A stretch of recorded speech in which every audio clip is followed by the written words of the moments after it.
Pulivendula Vontimitta ZPTC ఉప ఎన్నిక polling కొనసాగుతోంది. సాయంత్రం 5 గంటల వరకు ఈ పోలింగ్ జరగనుంది. పులివెందులలో 11 మంది, ఒంటిమిట్టలో 11 మంది బరిలో నిలిచారు. పులివెందులలో 10,601 మంది ఓటర్లు ఉండగా 15 పోలింగ్ కేంద్రాలు ఏర్పాటు చేశారు. ఒంటిమిట్టలో 24,606 మంది ఓటర్లు ఉండగా 30 పోలింగ్ కేంద్రాలను ఏర్పాటు చేశారు. ఓటర్లు బ్యాలెట్ పేపర్ ద్వారా ఓటు హక్కును వినియోగించుకుంటున్నారు. 15 పోలింగ్ కేంద్రాల వద్ద అత్యంత సమస్యాత్మకమైనవిగా గుర్తించారు. వెబ్ కాస్టింగ్ తో పాటు సీసీ కెమెరాలతో పర్యవేక్షిస్తున్నారు.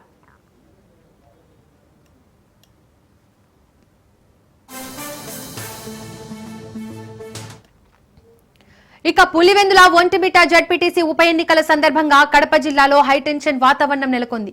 పులివెందులలో ఎంపీ అవినాష్ రెడ్డి ఇంటి వద్ద ఉద్రిక్తత తలెత్తింది. అవినాష్ రెడ్డి ఇంటి వద్ద భారీగా పోలీసులు మోహరించారు. ఇంటి ముందు బైఠాయించి నిరసన తెలిపిన అవినాష్ రెడ్డిని పోలీసులు అరెస్ట్ చేసి కడపకు తరలించారు. పోలీసుల తీరుపై ఎంపీ అవినాష్ రెడ్డి తీవ్రంగా విరుచుకుపడ్డారు. పోలీసులు గూండాల్లా వ్యవహరిస్తున్నారని మండిపడ్డారు. దాడులు ఆపాల్సిన పోలీసులు తనను అడ్డుకున్నారని ధ్వజమెత్తారు. ఎన్నికలు జరిపే విధానం ఇదేనా అని ప్రశ్నించారు.